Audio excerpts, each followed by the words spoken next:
How you doing, guys? Rod from Holis Pro Health Performance. I have a really good friend here today. It's a big pleasure meeting him and doing a little bit work with him and share a little bit stories today. Brad, how you doing, Brad? Yeah, good. Good, Brad? It's a pleasure to be here. Thanks for having me. Oh, it's a pleasure to have you. Thank you. Thanks to come. It's very coincidence. We chat about and you're here. Yeah. And I say, Rod, I'll be there next weekend. Oh, that's awesome. Yeah. Brad, can you please talk a little bit about you? Let's just introduce. I know a lot of people know you, but not a lot of people don't know a lot of stuff on you, you know. Brad, how old are you now and how long have you been living in Australia? I'm almost 55. I'll be 55 in a couple months. And a little more than a couple months, but basically. And I've been living in Australia almost 4 years. That's awesome. Yeah. You're down Bells Beach, that's it, correct? Yeah. Why you choose Bells? I know it's a beautiful wave. Well, my wife's from Melbourne, Okay. and so I always loved Bells, and I loved going there, and it sort of reminds me a bit of where I grew up in San Diego. I grew up in Leucadia, Encinitas, San Diego, and it sort of reminded me of that from the 80s, the 70s and the 80s. Yep. And then also since her parents are in Melbourne, we thought, we should move there because then her mom and dad could get to know our kids and they could get to know their grandparents and that kind of thing. And I don't mind the cold and I like big waves and, and a rugged, kind of thing. So Good right hands. So we talk about the cold wave. How could be difference between California and Bells? The water, how cold it is, similar or California is still colder than Bells? Well, California is quite a big place. So the northern part. Where you? Well, where I'm from is the water. It's very similar. Probably a little bit colder at Bells than San Diego. Windier. Well, what about you grew up in San Diego? Whereabouts? Yeah. In Leucadia, Encinitas area. Encinitas. Yeah, I love Encinitas. Yeah, it's really nice. That's a really nice spot there. If you move to there, that's one spot I choose. So when I started to surf, I learned to surf in 1976. There wasn't a lot of. There was a road that ran right along the cliff, and we used to skateboard there every day, and also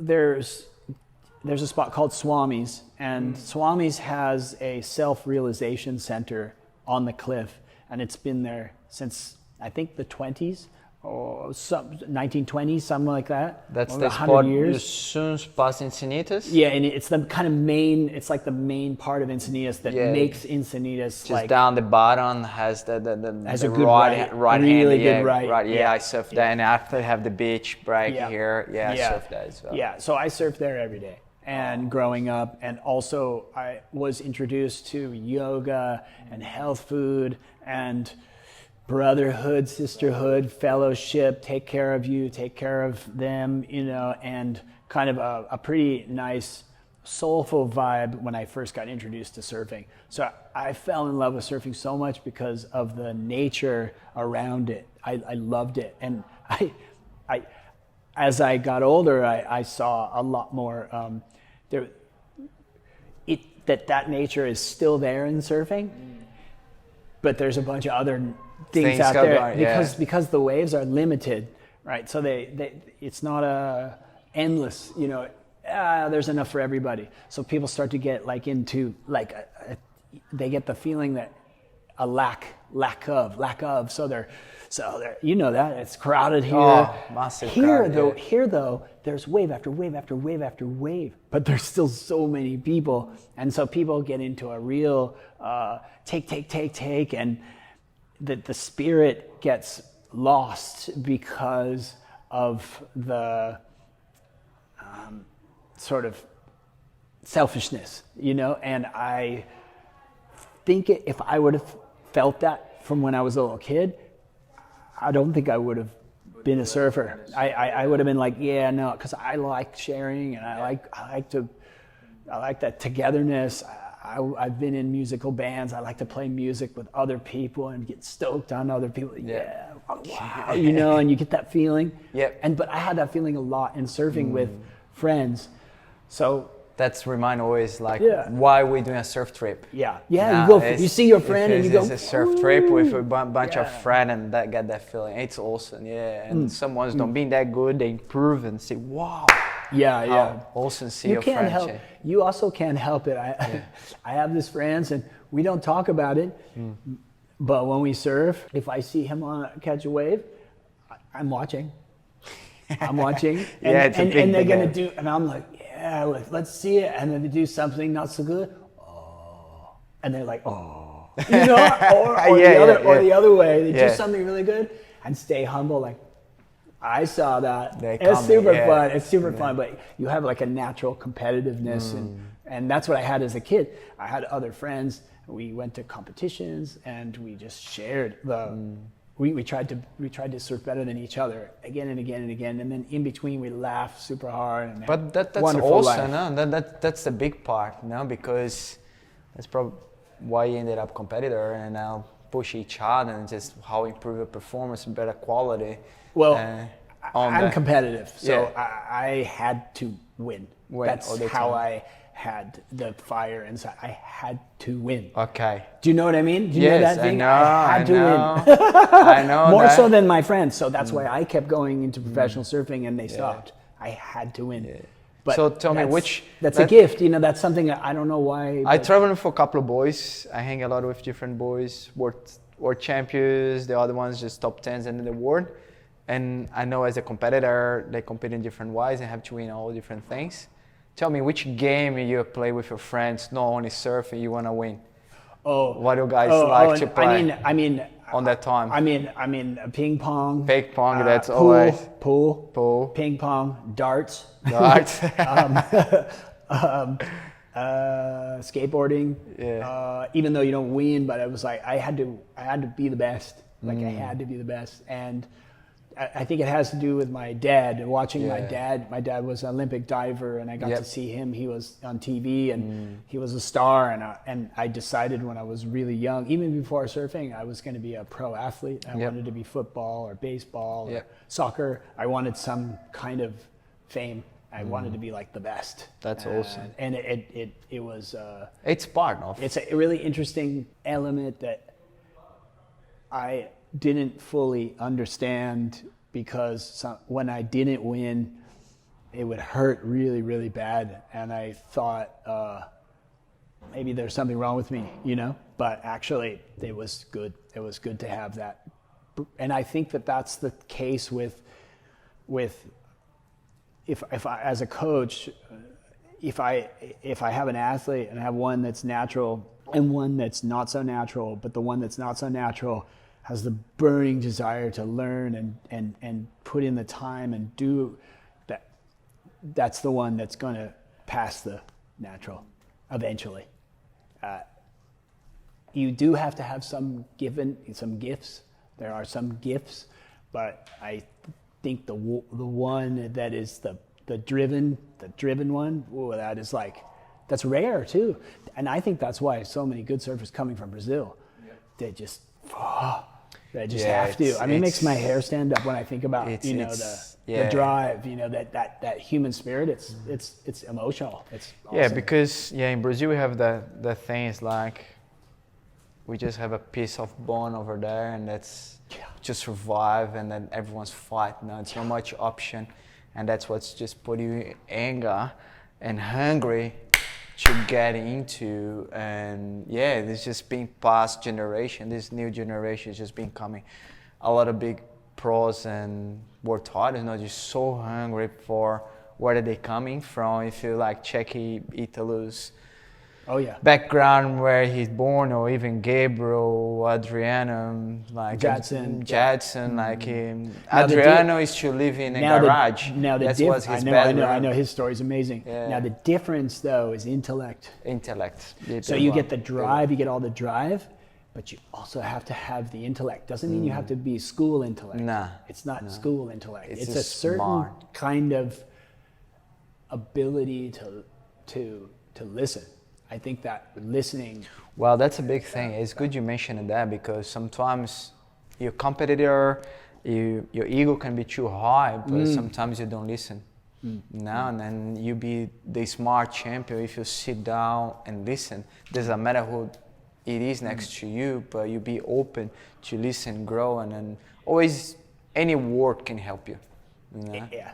And that's a big thing. You talk about your time, you talk about skateboard. How was that time with skateboard? I know that time was a lot of pool work, you know, was a lot of bands and rock and roll. Oh man, growing up in San Diego in the 70s was amazing. There was there were skate parks, and there was the whole San Diego scene of skateboarding, which was Rampage, just a big giant half pipe, and then there was Logan Ersky, and there was Greg Weaver, and there was Bane. Skateboarding was huge in San Diego, and I wanted to be a skateboarding pro before I wanted to be a professional, before being a surfer, and I loved Tony Alva and Jay Adams and Stacy Peralta and the whole that. I was like, I'm going to be a pro skateboarder. I thought so because I had today. It's around your age, you know? So I was about 12 when I was thinking like that, because when I was 10, right when I learned to surf, I got hurt really bad. The surfboard hit me in the nose and broke my nose 4 places, and I got stitches all the way here, 150, 2 operations. I had a cast on my face, and I fell off the surfboard and it went boof like that in my face. Yeah, it hit me right in the nose. And so I said to my mom, I never surf again. I'm not going to surf again. And so I started to skateboard, and I was like, I'm going to skateboard because I don't want a board hit me in the face, you know. And then, you know, so glad there weren't phones and shit, because there was nothing to do except go to the beach. So after a while, I was like, okay, fuck, all my friends are at the beach. I'm going to go. So then I went down to the beach, and I was like, oh, okay. I'm gonna kneeboard. I'm just gonna ride on my knees, you know? And I caught this wave, and then I got on my knees, and I was like riding along, and I'm like, fuck, this is fucking stupid. What am I doing? And then I got up, and I was like, it was like, you know, when you see Cupid and like the arrow hits you in the heart, fuck, the thing just went boom in the heart, and I'm like, fuck, I'm doing this. This is what I'm doing now. it was like a cut. Like all of a sudden I was like, all right, now I'm surfing, just like that.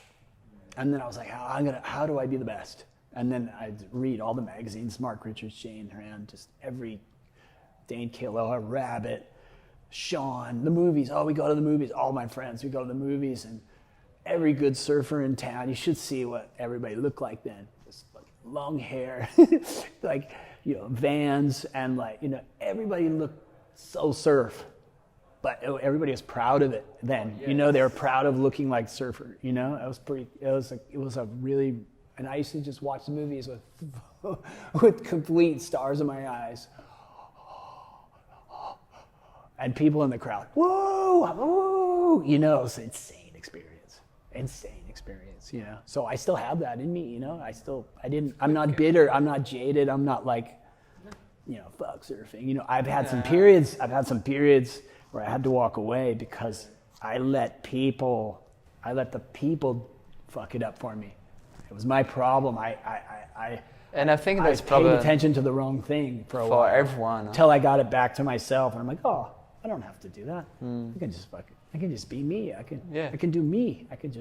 Surfing's mine. I own my own surfing. How cool, you know? It's pretty cool. We are so lucky to surf. And then I think that's probably happen with any kind pro surfer or athletes for any kind of sport, no?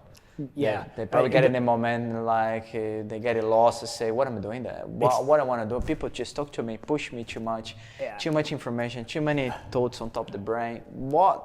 Like Maradona. Yeah.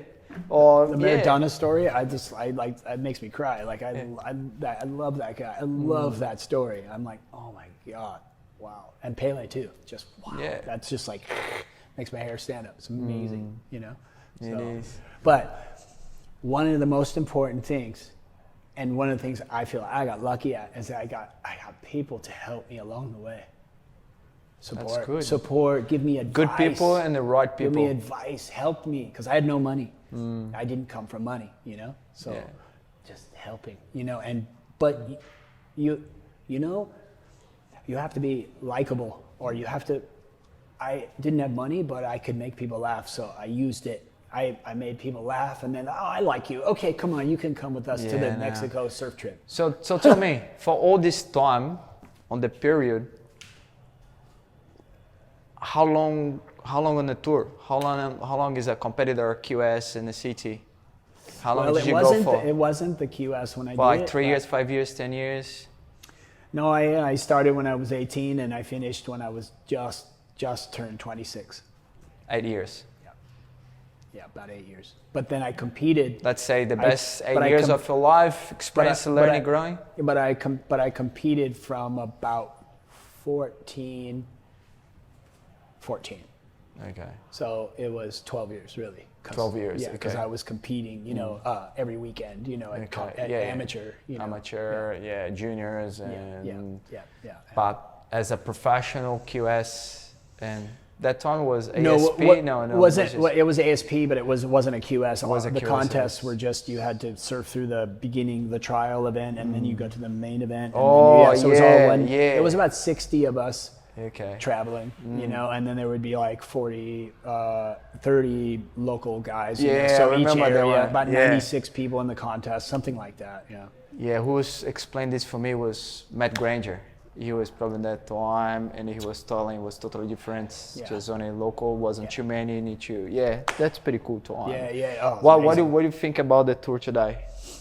Today compared that time. Well, today today is kind of interesting because of COVID and everything. It's kind of messed up a little because I don't know what's happening really. They just had the pipe contest, and I haven't seen any of the QS guys for a year now almost. Yep. And what I like is I actually like watching the 1000s because there's surfers in there I've never seen before, and I want to watch all these surfers I've never seen before. All the new surfers. Especially the ones in Brazil, because I watched a few in Brazil and I was like, wow, that guy rips. Well, that guy's got a cool style. That guy rips right there. And I know they probably don't have the money to get outside, but I'm like, wow, to me that is the most, because I've seen everybody surf so much, because I watch so much. So what are you thinking? What make you excited watching the 1000 compared and? Because people you never saw the people. Because I never saw the person. Style. Because this is like a young professional, or sometimes an older professional that I never seen before, and I love watching how different people approach the waves and what they do good, and what they. Sometimes I watch, I think, wow, only just a little adjustment, and that guy could be like way better. But also, it's just. So everything I love watching different styles. You say that. I see this year you come with a new project, the WAVEKI. Now, nice, pretty cool, love it. I'm into. Thank you. Yeah. Yeah, well done, Brad. Can you tell a little bit about us? Like all your stories Sure. there, or what? Sure. If people wanna jump on board as well. So my teaching method is called WAVEKI, and I named it WAVEKI because I teach people how to harness the power of the wave without using any excessive muscle or force. I help people tap into the wave to control the surfboard by using the body. And this is based off of my history of riding thousands and thousands and thousands of waves of all different sizes, of all different conditions, of all different, and lots of different surfboards and things like that. And also my background in teaching. And I've coached for a long time, almost 20 years. And so there's a disconnect with people that when they are in the water and they are thinking too much, and I know this, most professional surfers will relate to this because you're trying to do something new to add to your your skill. Probably like jiu-jitsu, you wouldn't try to add something new when you're in the middle of the fight, right? You would do it on the practice mat. And then when you were in the fight, if you did it enough, you could do it in the fight. And so I started to realize that practicing new things in the water can be a very frustrating experience, because the waves are moving, they're changing and moving all the time. And when you start to think, you take all your consciousness out of your body and you start putting it in your head, and your head is the farthest away from your feet. And so you start becoming like a piece of wood instead of liquid. And so I developed WAVEKI from my practice of Kung Fu through my sensei, Adrian Crook, who is a master teacher at multi-sports: football, baseball, basketball, U.S. ski team, equestrian, golf, tennis. I mean, he's incredible. So I study with him still. And also my study of Aikido. I did Aikido for about a year, but my sensei, who is a 5th degree black belt in Ace Aikido, which comes from the O-sensei, the original founder. She was also a ballet dancer and a Feldenkrais practitioner, and she's a cellist and a sculptor, and one of the funniest people I've ever met. Yeah, it's also, you talk all that, it's all about movement. Yeah. Now, as a Feldenkrais, he's probably the first guy in the whole history of movement talk about movement. Now, yeah. Feldenkrais is a guy from Israel, and that time he was doing jiu-jitsu on that time in Israel, and he took all the movements, all the mix of, and took to Europe and developed his method. It's awesome. It's one of the most unique and old style where they're coming from. I study a lot there, and it's part of. Yeah. Cool. So Yeah. So I started doing Feldenkrais in 2005, and I still do. And a lot of Feldenkrais philosophy is in WAVEKI. The way I teach, the way I break it down into the smallest of small movements to be able to fix the habit. Because what surfers have a lot, including myself, is habits based off of either trauma, for me, I fell a million times doing top turn, so my neck would hurt. So I started to develop this, and so anyway, that's, I can go down that path, but I'll stay. We on talk this. that after. Yeah, just talk about the story. We talk about a specific after. Yeah. Don't need to. So I developed this about 10 plus years ago, and I taught Connor Coffin is probably my most famous student, and I taught him. He's kind of a tight surfer, and a lot of power, but tight and sort of small, sort of short. So I taught him how to. Before I go there, I'd have to say the other major influence is my dad. My dad was an Olympic diver and a two-time national championship diver, but like with an amazing coach, his coach.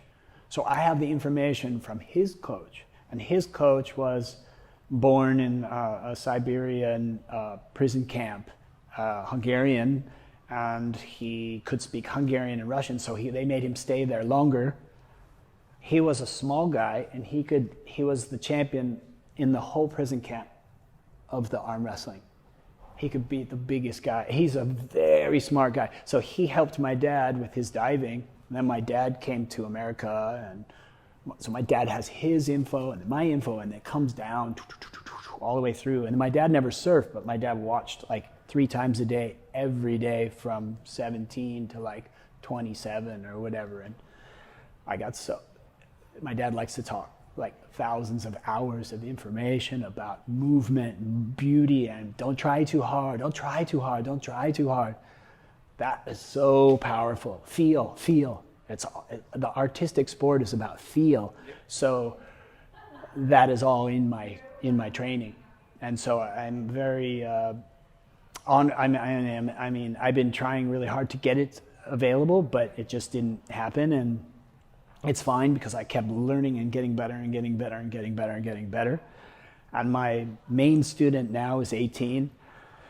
His name's Taro Watanabe, and if you watch him surf, you can you sent me the video. You will see he moves like butter, and he has tremendous potential. So we'll come down to his heart and his intellect, whether he can go all the way. But your project can be for anyone to do, or it's just pros? Yeah. So my teaching is mainly for people who are committed to surfing. So if you're a beginner, you're not committed to surfing yet. You're just beginning.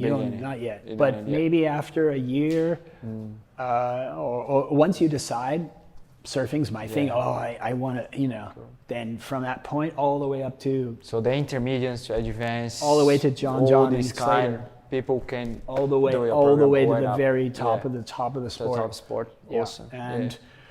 And the thing that we were talking about before we had the interview is I'm a specialist, so I concentrate specifically on technique and timing and your ability to use the power of the ocean, and where I was saying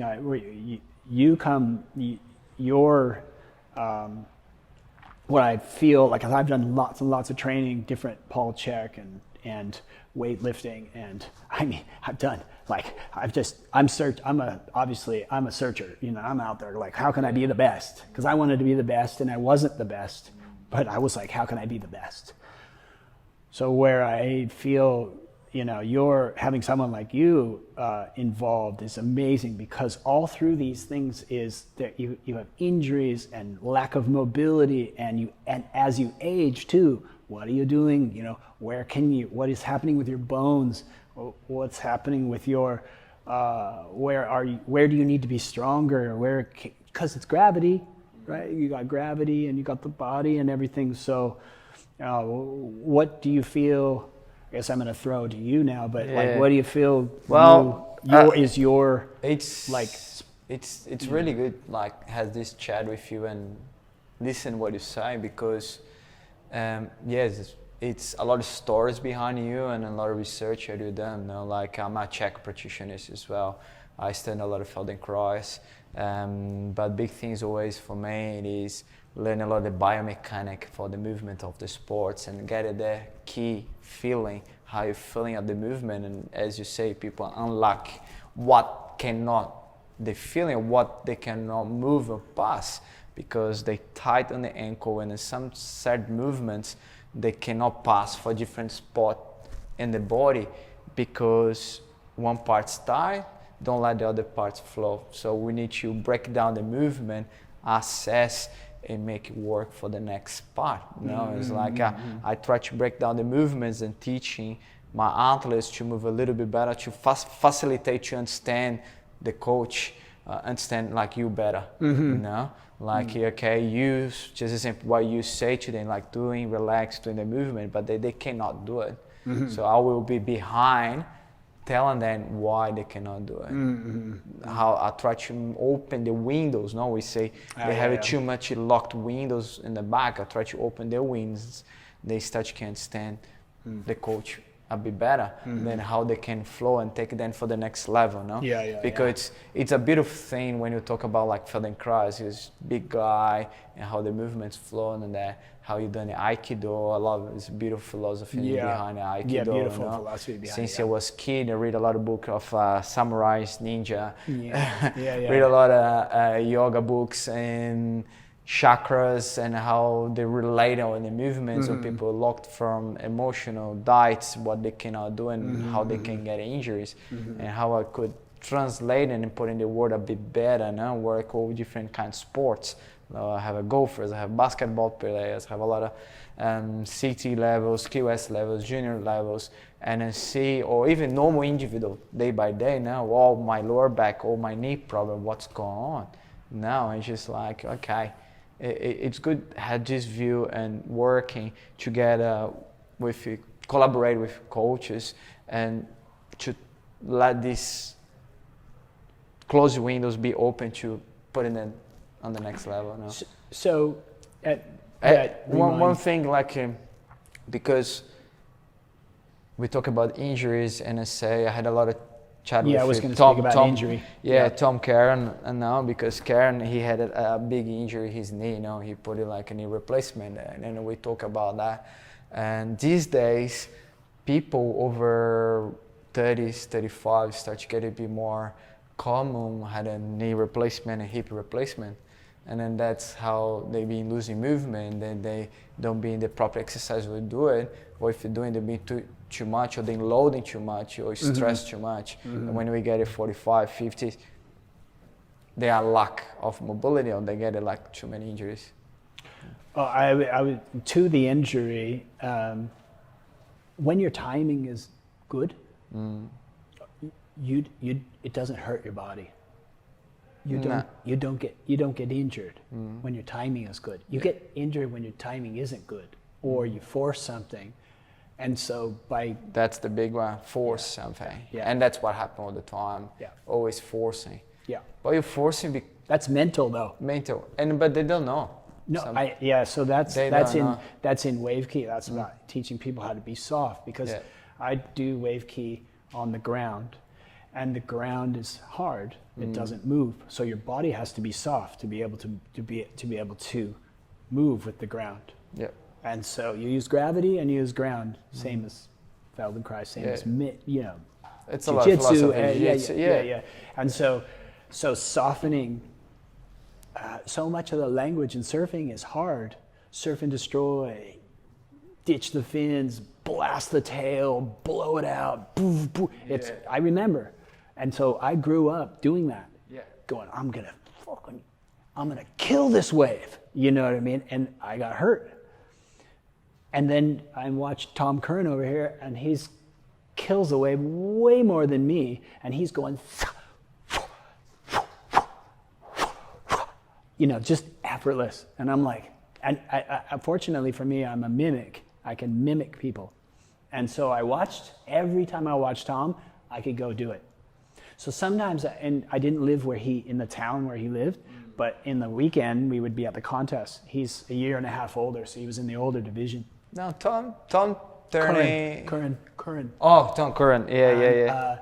Tom Curran is 55. He's probably 56, going on 57. Yeah, okay. Yeah, because he's about a year and a half, 2 years older than me. The other Tom, he just turned 59 last week. Yeah, he's 60. He was Tom already. Curran, okay. Curran, okay. And so, you those guys, two surfers are so different, Tom Carroll and Tom Curran. But I watched Tom Curran, and then I could his do lines, it. But or at least I felt I could, whether I was doing it or not. And that's the other thing the other thing with surfing is you can't see yourself. So you might think that you're surfing well, but you're not. Or the other way around, you might think you're surfing bad and you're actually surfing well. And many times that happened to me with my dad. My dad would videotape and things, and I would come in thinking, all right, I'm gonna get some approval here. He's gonna be like, and I'd proud of you. Yeah, he'd be like, nah, you look terrible. And I was like, what? And then other times I would come in, I'd be like, fuck. And he's like, wow, you look really good. I'm like, what? And so he said, oh, you need to know what you look like. When you feel good, it needs to look good.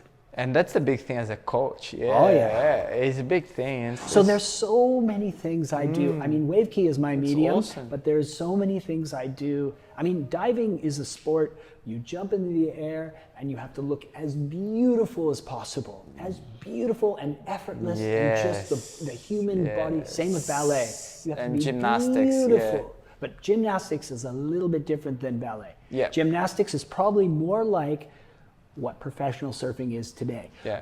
People, and then you see, like, that's why there's a whole different side of surfing that isn't competitive, that's like just effortless beauty, and you're like, oh my God, I love that. And that person, whether it's a guy or a girl, Stephanie Gilmore is kind of the in between. She's an incredible competitor, but she's also this beautiful, moving. Yeah. She's kind of that, like, you know, and Tom Curran is you know, that thing. So there's this kind of thing. So there's so much of, I don't go into that as much in WAVEKI, but that's sort of a natural thing.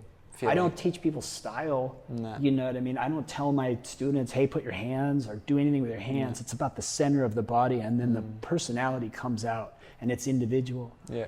So anyway, I think that what I'm hoping that people understand is that I'm a specialist. So if you want to get better at surfing, you do WAVEKI, and through WAVEKI you can see, you're limited. You're limited. You can't bring your butt down to the ground. So through that, come to you and say, oh, why can you do that? Like, oh, because my knee hurts. Oh, because I have a weakness over here, over here, over here, over here. My body, what I learned is the body turns off. The muscles turn off. You don't know it turns off. And that's what happened. And you go, what? What do you mean? Why turn off? Like your butt turns off. Why? It just does, because you're not using it enough. Then you use it and you come to use the awareness is put it down. Yeah, you balance the whole body. You build, and surfing, and what I teach it. So I recommend that people do WAVEKI natural and also goofy. Yeah. And you do whether you're goofy or you're natural, you spin. I do both. So. I like to do both. Yeah. I'm into the program. I just started in the beginning, but looking forward to jump on the backwards, not on the goof on my backhand because I'm pretty bad then. And I love to. So I have a question. More. Yes. So right here is like when I stand and do a bit of WAVEKI. Right here, I have a weakness, just right there, and I don't know what to do to work it out. So that's why I would ask you, and you go, okay, let's take a look. Right? Yes. Right? That's awesome. That's why you are an incredibly important person in an athlete's life, or not just an athlete, anybody who wants to surf well for a long time. I want to ride a shortboard well into my 70s. You know, that's awesome. If I want the option. I may want to ride longer boards, but like I want the option. I'm going to ride that thing. That's all, you know? And so, That's pretty cool. As you say, we're going through as assessment, if we have the little problem, and the little problem could be just instability. And one thing as instability, it's a big weakness of surfers. It's not only the surfers, if for a lot of people, even like a soccer players or runners, that's why I have the ankle, weak ankle or pain ankle or have a knee pain. No, that's probably the knees going too much inside. They don't hold it. Or even like little things like that. As a surfer, you land in a float or air, they get ankle injury. But it's a big one when we get older. As old as you get, you lose a lot of instability. That's a lot of people when they get in 60s, 70s, they have these big problems when they're going up and down stairs. They cannot feeling very stable when they're doing. Or people like them get a lot of injuries with a lot of falls because they're losing a lot of instability over there. Or they are lack of mobility. It's a mix over there. Just to have an idea, like let's talk about the 4 main joints in the body. We have ankle, knee, hip, and shoulder. Okay, let's talk about ankle. We talk about the little pain there.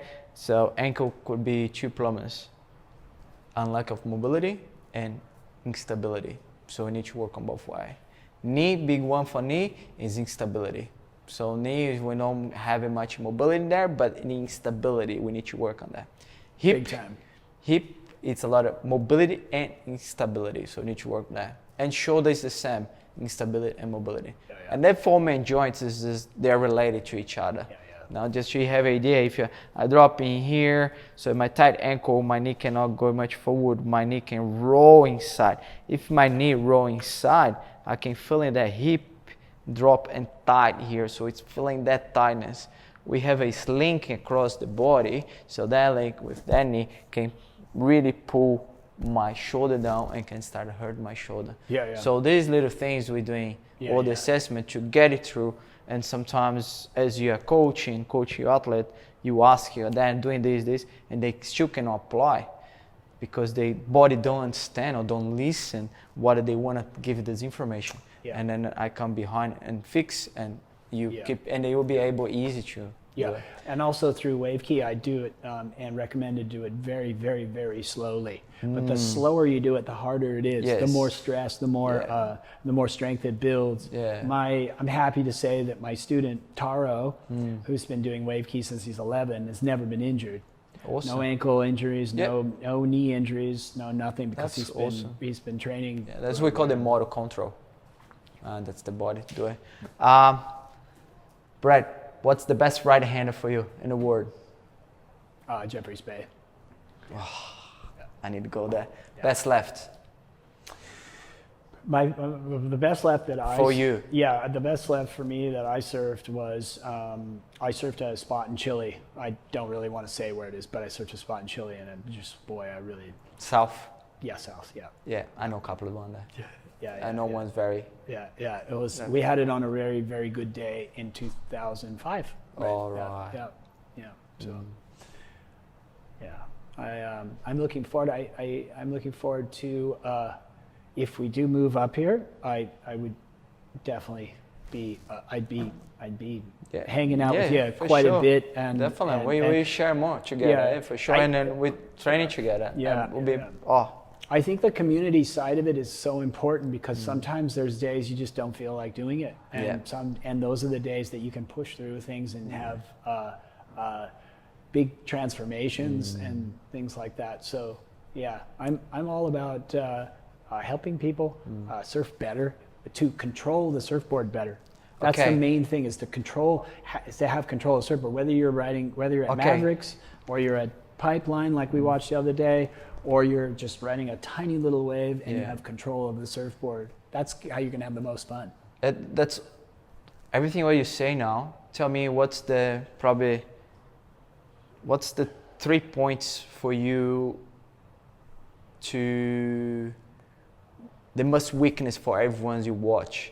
Let's say, what's the big problem is, I don't want specific, you're just gonna tell me. Take off, bottom turn, paddling,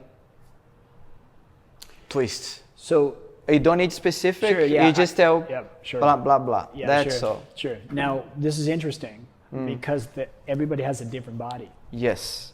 So for me, my arms, they're not that long, but my body is kind of long. So my takeoff is a little bit difficult for me. But my student Taro has really long arms. So he just, and the body comes underneath real easy. So it's recognizing that and going, oh, okay, well, that person has it's easy for them to do this, but this other thing is not so easy for them. Okay, let's just put in these 4 points. We talk about that specific after. So general public, and let's say 40 people or so, the takeoff is the big problem. The takeoff is... And the second one, and most people don't think about the takeoff. Yeah. And what's the second?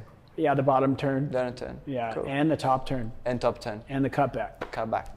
Those are people just there's a spot on the cutback where most people don't accelerate anymore. They stop accelerating and they don't get the speed going back up the wave. And the goal with the cutback is to go back to the power of the wave, but also utilize because there's no lip when you're on, like for me on a right, there's no lip over that way. The lip is behind me. So instead of just standing there, I'm gonna go hit the lip back here. and go wham like that. And then during that time, the wave forms up again. I go, oh, okay, cool. I'm going to come up here. Wow. All right. Well, keep that. We're going to talk about that. Cool. Guys, hope you guys enjoy. Yeah. Thanks, Brad. Thanks to be here and spend this time. It's awesome. Good to learn. Yeah. Good to learn too. Look, I'm very into the WAVEKI. Love that. Yeah, guys, we have all these programs ongoing. We have the Holistic Academy as well. So if you tights all around the body, we have all these series between ankle, knee, hip, shoulder specific to improve if you would like to more get into the WAVEKI as well. Now, so do you have anything like people can look into you, Brad? Straight away, Instagram, WAVEKI. Oh yeah, it's just WAVEKI. And then it's waveki.com. Guys, don't forget it. Jump on board Holistic Academy online. It's www.holisticph.com. Going to Holistic Academy. Jump there. For first 5 days, free trial. Same as WAVEKI. Jump aboard. There's no have trials. Jumping in. No free. No free. Jump there and be with us. Thanks, guys.